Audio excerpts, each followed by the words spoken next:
Sistema solar onde nos encontramos. Galáxia Andrômeda, M31, está a 2,5 milhões de anos-luz da Terra. Foto, NASA. Até o começo do século XX acreditava-se que estas manchas longas e difusas no espaço com um brilho intenso no meio eram apenas aglomerados de estrelas, os quais receberam o nome de nebulosas e foram catalogadas às centenas até que em 1923, Edwin Powell Hubble conseguiu provar definitivamente que as tais nebulosas de formato espiral eram na verdade objetos extragalácteos, fora da nossa galáxia.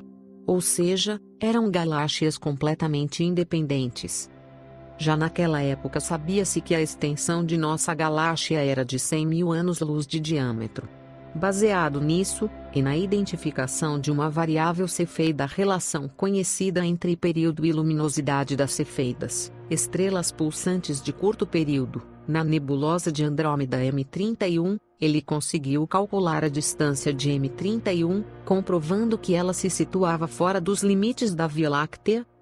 A partir daí, o próprio Hubble classificou as galáxias de acordo com sua forma em elípticas, espirais e espirais barradas. As que não apresentam uma forma definida são chamadas de irregulares, mas de acordo com a classificação de Hubble, estão em uma quarta categoria à parte. As espirais, formadas por um núcleo, um disco, um halo, e braços espirais, são divididas em SA, SB e SC. As SA têm um núcleo bem definido e grande, braços pequenos e bem enrolados que quase não se vê, as SB têm núcleo e braços intermediários, forma típica de espiral, como a Via Láctea, e as SC têm um núcleo pequeno e braços bem abertos, mais parecidos com um S ao invés de uma espiral. M51, uma galáxia em formato espiral. Foto, NASA. Algumas galáxias não têm os tais braços em espiral e são chamadas de lenticulares ou SU que, juntas formam o conjunto das galáxias discoidais. Normalmente estas galáxias espirais são compostas por material interestelar, nebulosas gasosas, estrelas jovens e velhas e poeira. As galáxias espirais barradas são como as galáxias lenticulares, porém, apresentam também uma estrutura atravessando seu núcleo em forma de barra, parece uma nave espacial vista de lado, com os olhos semicerrados, e é desta barra que partem os braços espirais. As galáxias elípticas diferem das espirais por não apresentarem o disco e os braços, apenas um núcleo e o halo e por serem compostas por poucas estrelas jovens e pouco gás e poeira. São o tipo mais comum de galáxias e podem variar muito de tamanho, de anãs a gigantes. Já as galáxias irregulares, como o próprio nome já diz, não possuem uma forma definida e em sua composição se parecem mais com as espirais.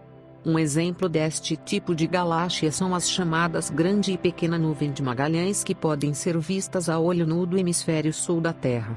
A atividade dentro destas galáxias é muito grande, com várias estrelas se formando e nuvens de gás ionizado distribuídas irregularmente dentro de uma estrutura caótica. Galáxias espirais possuem extensos braços de estrelas e nuvens de poeira cósmica. Galáxias espirais em barra apresentam braços de estrelas e núcleo central menos desenvolvido se comparado às galáxias espirais. Galáxias elípticas são formadas por um grande conjunto de estrelas e pouca poeira cósmica. Galáxias irregulares recebem esse nome por não apresentarem forma definida. Um exemplo de galáxia espiral é a Via Láctea, que abriga o Sistema Solar. Essa galáxia, inserida no grupo local, é formada por aproximadamente 200 bilhões de estrelas, cerca de 2 trilhões de massas solares e diâmetro de 100 mil anos-luz, ou seja, um raio de luz com velocidade de 300 mil km. Demoraria 100 mil anos para atravessar essa galáxia. Via Láctea. A Via Láctea é uma galáxia que por sua vez é um amplo conjunto de estrelas, incluindo uma grande variedade de gases e poeiras astrais, na qual está situado o Sistema Solar, do qual nosso planeta é um dos astros integrantes. Este corpo de formato espiral engloba pelo menos 200 bilhões de estrelas, embora alguns acreditem que o número destas esferas pode chegar a 400 bilhões. Sua massa atinge aproximadamente 1,750 trilhões de massas solares. Via Láctea. Ilustração, NASA, JPL Cautech, domínio público. Os gregos da era clássica foram os responsáveis pela criação da expressão Via Láctea, pois eles concebiam esta estrutura como um caminho de leite que atravessava o cosmos. Entre outros povos, ela recebeu as mais diversas denominações. Os primitivos que ocupam o sul do Pará, os Tembés, por exemplo, a batizaram de Caminho da Anta. Esta via tem hoje uma idade avaliada entre 13 e 13 bilhões e 800 milhões de anos, embora este cálculo seja um tanto controvertido. A visão atual da Via Láctea, para a qual tem contribuído telescópios cada vez mais avançados, desde o século XVII, é a de uma parte iluminada do universo, resultado da soma das luzes irradiadas por uma vasta quantidade de astros. Quanto mais potente for o instrumento usado para visualizá-la, maior será o número de estrelas percebidas individualmente nesta estrutura cósmica. Não é possível até nossos dias conhecer completamente a Via Láctea, pois, apesar de toda a moderna tecnologia espacial, ainda é difícil perceber visualmente os recantos mais distantes deste corpo.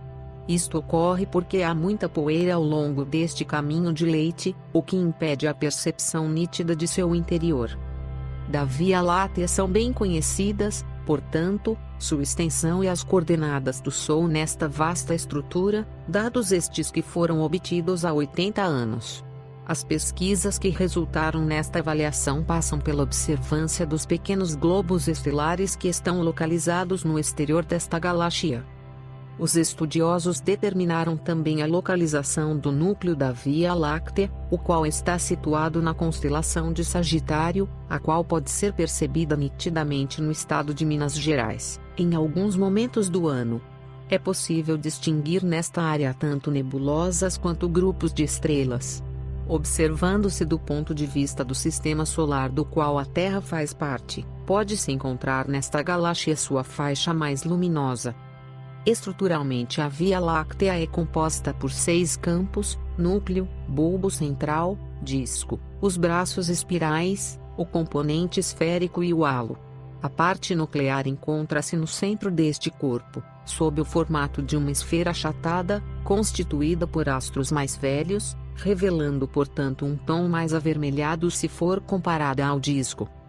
O bulbo, também uma esfera, está localizado em volta do núcleo. O disco é o componente mais fácil de ser visualizado nesta galáxia. São 4 os braços espirais, cada um deles assumindo uma cor diferente: ciano, violeta, verde e rosa. O componente esférico é o resultado da junção do núcleo e do bulbo central, e só pode ser percebido indiretamente. O halo, de formato circular, cinge o componente esférico e é composto por partículas extremamente estimuladas por temperaturas muito elevadas, e também por anãs vermelhas, anãs brancas e conjuntos globulares.